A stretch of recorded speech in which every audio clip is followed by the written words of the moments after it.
right, welcome back to the How to Relate podcast. This is a quick solo episode. I am going to be talking about intimacy blockers because I think while intimacy is the thing we want the most, it's also the thing that we fear the most. And there's some common, oh so common, ways that we block the ability to relate deeply to ourselves and one another. Oftentimes when I'm talking with couples, I'm talking about what things like household chores look like, physical intimacy, thoughtful intimacy, emotional intimacy, what the family life looks like. And when I'm talking with people who are in the single realm and dating, I'm talking about what red flags might be, or what keeps them from dating, or what work looks like. So there's quite a bit of overlap where people are finding difficult points within themselves to be able to relate deeper to one another.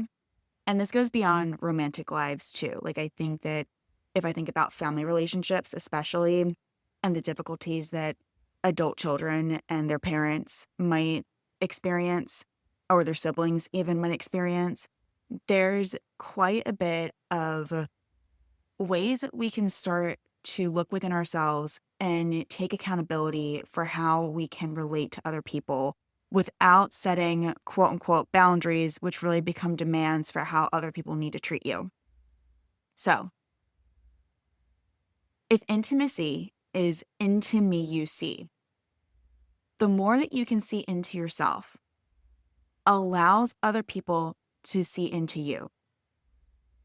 The more you build empathy by seeing into other people will also build trust. I'm going to quote, of course, Esther Perel's article on the 7 verbs of intimacy. Esther Perel's article on our comfort with intimacy has a lot to do with these 7 verbs. It talks about how language shapes our lives and it shapes our relational world and our well-being. I quote, "We learn to love and to be loved from the responses of our caregivers. They form an internal compass that guides us inward and outward. Many of us spend our lives wondering why we have the patterns that we have, or why we keep dating the same person, or why we keep getting into the same argument, or why I keep having the same argument with my kids." So I think that it boils down to our comfort and familiarity with these 7 verbs. So in the article, and I'll link it in the show notes, she has to ask. How comfortable are you with asking? Some of us may think we know what feels good to us, what pleases us, what is meaningful to us, but don't feel entitled to these riches. Asking for a lot of people has a historical connotation. Asking may have been a form of selfishness or seen as selfish because it would have been an intrusion on another person's time, or we don't have the resources so you can't ask, or asking then leads to punishment. So for some of us, there is a historical connotation around what it means to ask. So some of us have no problem asking for what we want, and it might actually drive us crazy to have to guess what our partner or another person wants. So as I'm going through these 7 verbs, take a pause and take a moment to reflect on what your historical narrative has been around these verbs. So the first one's to ask. The next one is to take.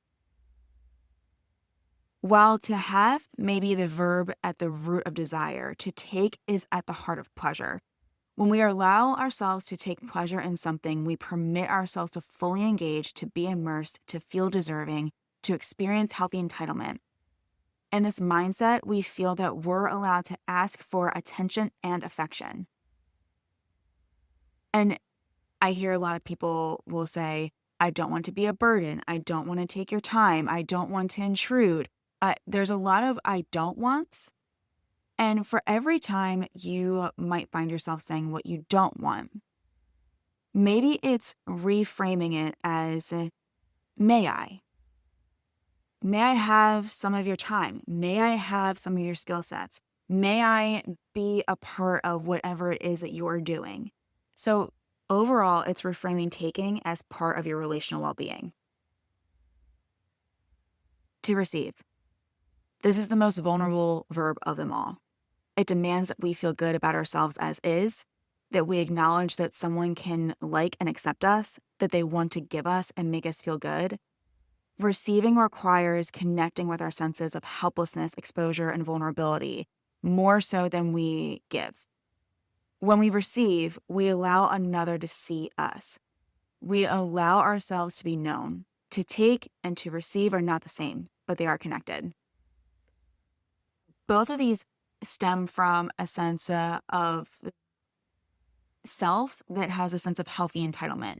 I'm able to take, I'm able to receive. Someone is able to give something to me, and that is more than okay. In our very independent culture, we've shied away from receiving, asking, and I think we now have a scarce resource around giving as well. So if we can start to say that receiving is at the heart of intimacy, then it's reframing. So if we can reframe receiving as the heart of vulnerability, and if Brene Brown defines vulnerability as uncertainty, risk, and emotional exposure, receiving will absolutely open up the doorway to these three elements. And it is an olive branch to another person to deepen our relational lives, pineapple, to deepen our sense of intimacy within that relationship. To give. On the positive side, it's appropriately giving gifts, time, attention, money, help. On the negative side, it's what we do to avoid conflict.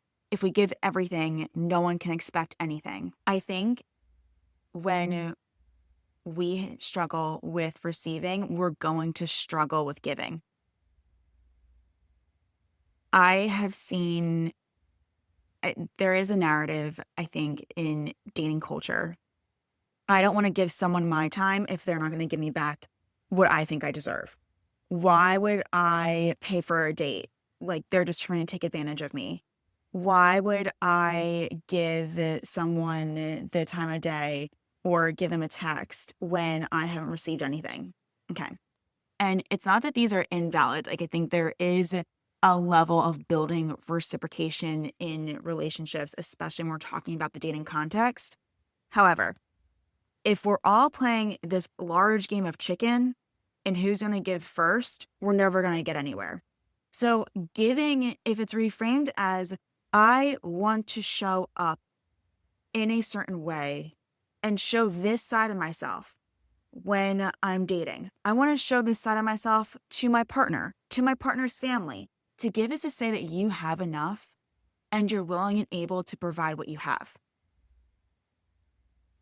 To share. Sharing comes from a sense of mutuality and reciprocity. If we grew up with an abundance mindset, sharing may feel totally natural.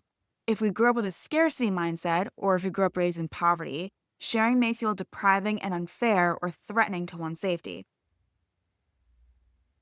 I think in modern culture, sharing and giving may have similar connotations in that we're afraid of what might happen because we don't want to feel taken advantage of. And feeling taken advantage of does come from a very individualistic culture. When it's more collectivist cultures, the expectation is to share resources. The expectation is that what you have is what we have. I think reframing this as striking a bit of a balance. If I were to think outside of myself, how would I show up in this moment? How would I share what I have? How can I give the gifts that I know I have to give to the world? That is part of sharing. To refuse. Without a no, we can't develop a yes. But many of us have a complicated with our own right to refuse. Gawar Mate asks, what do you not say yes to that is as hurtful as what you don't say no to? Where did we learn that if we say no, there will be consequences? What is the story behind our experiences of saying no? there are so many books and articles about the art of saying no. And I think when we overdo the yeses and maybe more the people pleasing way, it might be a point of reflection for, is this a full body yes? Or is this a yes because I'm afraid of what might happen if I say no? It's checking in. Am I moving towards or am I moving away? If I'm moving away, it's stemming from fear. If I'm moving towards, it's because I'm moving within my value system. So when you're developing a yes and no, that can be a framework to use whenever you're trying to work on saying no so that you can have a full body yes.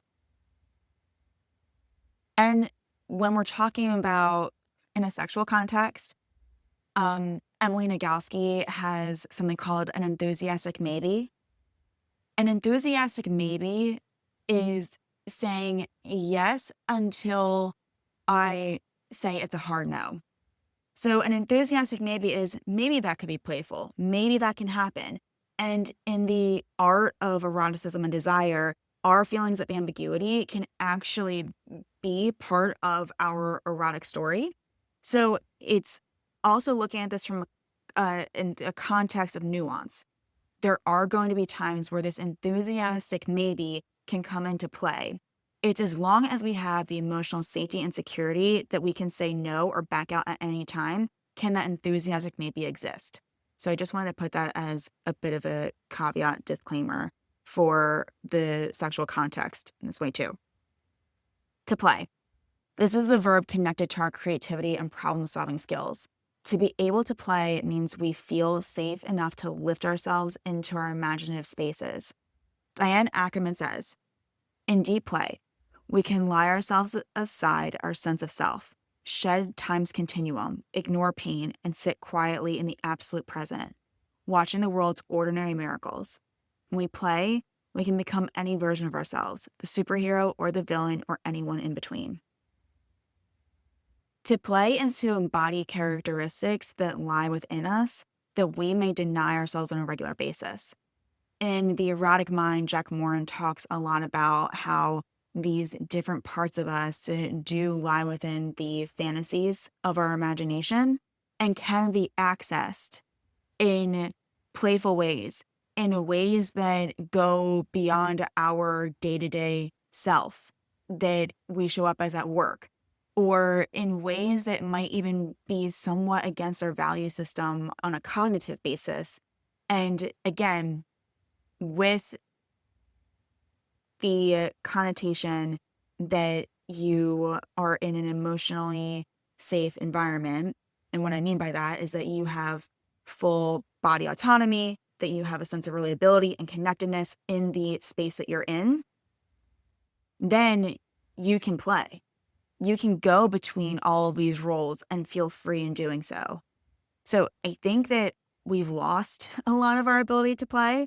And one of my favorite things about seeing kids is how they're able to play so easily. I mean, if you've ever been around 3 or 4-year-olds, it is so fun to see what they can come up with. And it might actually be looking at them as, what can I learn from you that I want to take into my everyday life? You just turned this fake teapot into a water fountain, or you just turned this hose into a whole amusement park. That they have the ability to take anything and use their imagination to recreate a whole world that takes them outside of the one that they're in. So I think that that's something that we can absolutely tap into, given that we are adults who have children within us. Okay. Now that we've gone through these 7 verbs, and again, I will link this article in the show notes because it has great reflective questions to do at the end of it, I want to go into intimacy blockers. So I define intimacy blockers as behaviors, habits, mental formations that prevent us from achieving relational self-awareness or hinders others from forming deeper connections.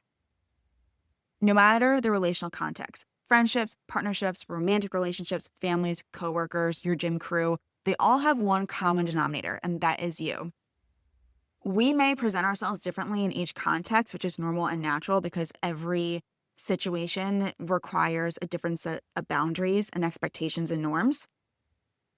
But we may have our blind spots that actually keep people at arm's length or keep ourselves from accessing our own relational self-awareness and be able to deepen the connections with ourselves and others. So you may have scrolled on your phone while mid-conversation, drank too much at a friend's housewarming, worked late hours than pineapple, worked late hours rather than spending time with the people you love, out-busied yourself with your friends and wonder why they never see you, checked out mentally because you're thinking of your to-do list. These are just some ways that we block intimacy. And I'm not here to shame you for doing any of these things. I have absolutely engaged in some of these behaviors and still do. After all, we are human. And understanding our blockers towards intimacy will help us form better relationships. So the behaviors I just mentioned are just some examples of how we miss opportunities to connect with those around us. These behaviors slowly creep into habits and create malnourishment in our relational well-being. Unconsciously, we erode our connections, creating an illness that we might not even be aware of until we begin to feel its symptoms.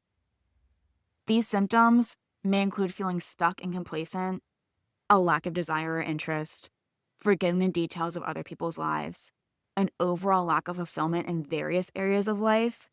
And if you've experienced any of these symptoms, here's your medicine. It's not anything new. Get curious. For every maladaptive pattern, there is a perceived benefit. In my addiction work, we talked about what was drinking or using drugs doing for you. Almost every single group session, individual session, family session, what was it doing for you? What was the perceived benefit that this behavior had? Does drinking make you feel more like yourself or decrease anxiety? Does scrolling make you feel less lonely and entertained? Does attaching to work make you feel important? These are examples of the perceived benefits that our maladaptive patterns have. When you first ask, what's the benefit? You might say, there is no benefit. There's no benefit to scrolling TikTok for 7 hours. There's no benefit to working late when no one's paying attention to me. There's no benefit to drinking. But really think and reframe this as, if this behavior, I'm doing the best I can with this behavior. And if I don't like this behavior, it probably means that it's stemming from a pain point. What is the positive intention this behavior has? Because behind the behavior lies a part of you that is feeling some sort of pain, whether it's scared, anxious, insecure, worried, unimportant, concerned about what the others think, unlovable, stressed. There's a part of you that hurts and it's seeking relief. There are various kinds of painkillers that we have available right at our fingertips, and understanding the pain we're trying to kill is the first step to changing our behaviors. Emotional pain often creeps in slowly and leaves an aching hole inside of us. Again, the loneliness, anxiety, stress, depression, overall discontentment doesn't happen overnight. Wisdom lies in understanding discomfort. Taking away our strategies encourages wisdom to shine through. Our rigid stories about what we quote unquote need and why we need them keeps us from accessing our inner knowing. I hear stories around, I have to drink because if I don't, I won't be fun at the party. I have to take these benzos, otherwise I'm going to feel anxious. I have to work late, otherwise my boss is going to slander me. I have to keep hustling and keep doing because I have to grow and I'm on my path. So it's really breaking down, what are the rigid stories that you're telling yourself? What if alcohol wasn't necessary to feel like yourself again? What if your phone doesn't help with feeling lonely? What if work isn't the only way to self-importance? Questioning our behavior encourages psychological flexibility and helps us to move into adaptability.